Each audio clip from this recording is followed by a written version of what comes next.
here. Hey everybody, it's Jason Blaha here, and I thought I would answer one of the most common questions I get. I might as well give this one a nice long video because I get asked a lot, but someone re-asked it yesterday, so I'll post a question here. They're essentially asking, what do I think about push-pull legs for naturals? Now, I think it's fair to say that, you guys know my opinion. Once guys get on lots of drugs, how you train doesn't matter. As long as the workload is there, you're going to get big. Anyone who thinks they can dispute that, sorry, you're not going to convince me otherwise. The data is overwhelming on it. Even the anecdotal evidence is overwhelming. Tons of guys train like complete jackasses and get massive, training however they want as long as they train pretty hard.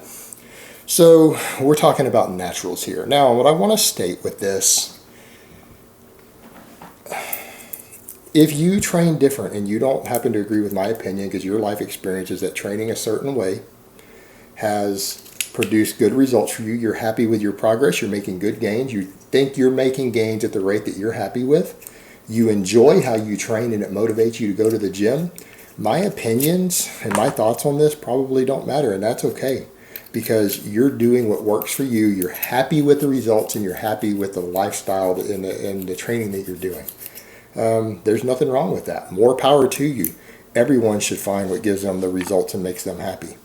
All right, so you're doing it right, even if you're doing it different than I say. You're still doing it right. It's okay. It's all good. You do you. But what I want to talk about when I say that I don't particularly like push-pull legs for naturals, I don't think it's really the best way to train, is based upon my understanding of human physiology and the way the human body adapts and responds to training stimulus.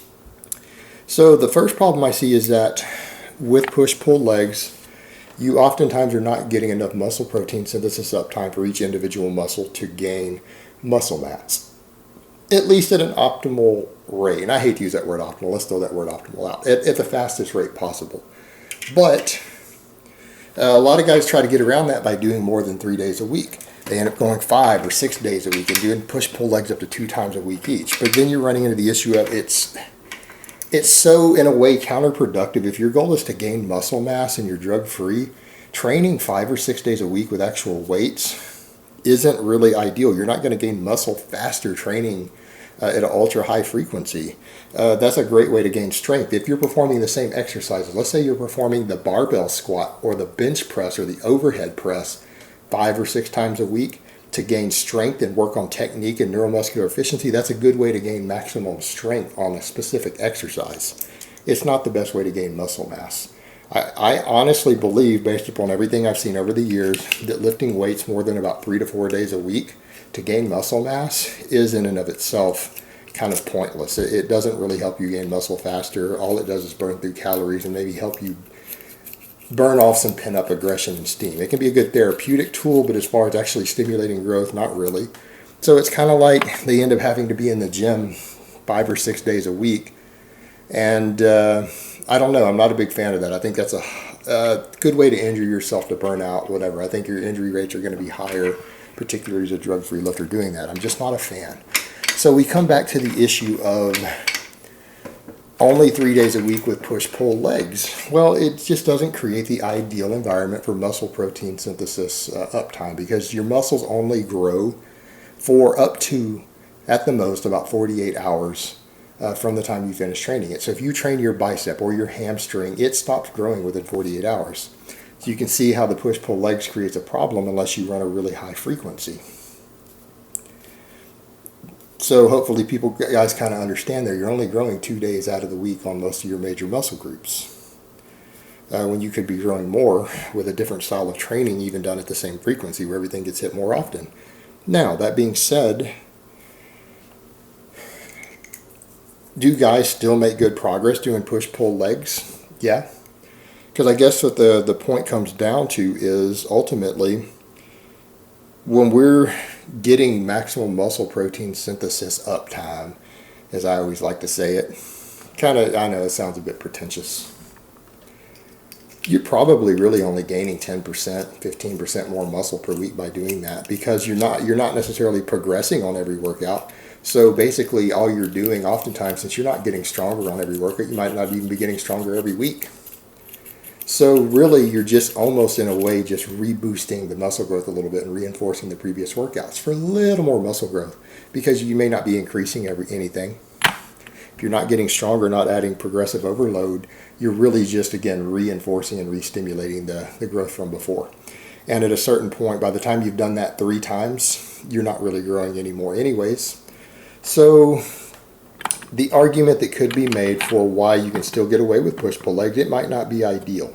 It might not be the best, but if it is allowing you to make progress consistently, meaning if, okay, you're coming in and you're training only 3 days a week with push-pull legs, and you're still adding something every week, meaning, sure, your squats are only getting hit once a week, your deadlifts are only getting hit once a week, overhead press only getting hit once a week. But if in that workout you add 5 pounds on that weekly workout to one of those lifts, or you're able to gain a rep somewhere here or there, I would actually at that point say, well, if it's allowing you to consistently do that because you're recovering, because you're only hitting everything once a week and you're only spending 3 days in the gym and you're recovering enough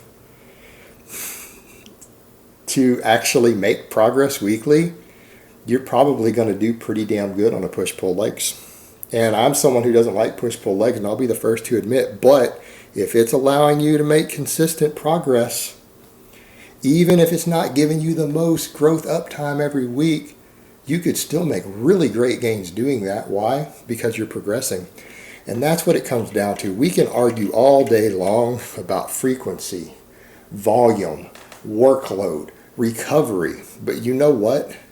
Those are all secondary concerns. The thing that matters the most, that we know the primary driver of muscle growth, is progressive overload. And if you are progressing consistently, I can't knock what you're doing.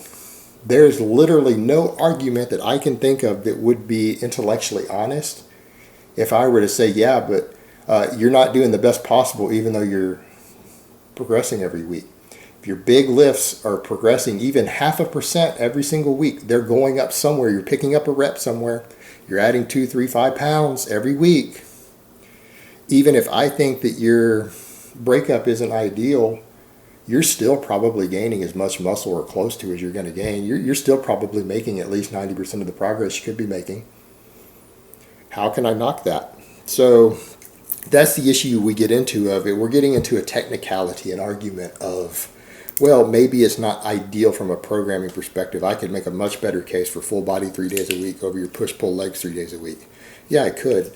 But if you're progressing on all the big lifts every week doing it that way, you're still going to make fantastic gains. You're probably going to be making close to as many gains as you possibly could because you've got the progressive overload component. And at the end of the day, progressive overload is the single most important factor for muscle growth. So if that type of training allows you to do that, I have to step back and admit you're still doing it right. And if that works for you and you're able to get stronger on your big lifts every week doing it that way, you're doing it right. I can't knock or be critical of anything that you're doing at that point because you're going to grow. You're going to make gains. And if you're making gains and you're in there training because you want to make gains, then who cares what anyone thinks? Who cares what the science says of me going, well, you could be making 2% better gains if you did this instead, but you're making gains. You're making 98% of the gains. So who cares? So at the end of the day, I can't knock someone for doing push-pull legs even just because I don't like it and I don't think it's ideal. How can I be critical of someone who's doing it and making good progress? They're not getting hurt, they're recovering, and they're making good gains. Well, isn't that what matters? So whatever allows you to improve consistently on the big lifts is probably ideal no matter what all the science and the research and whatever else says. At the end of the day, progressive overload is everything. And if you're seeing progressive overload consistently and you are not getting hurt, that's the best that you can hope for. So keep doing it. All right, guys, but that's really all I have to say on that today. I hope it's been informative. and I will talk to you guys next time.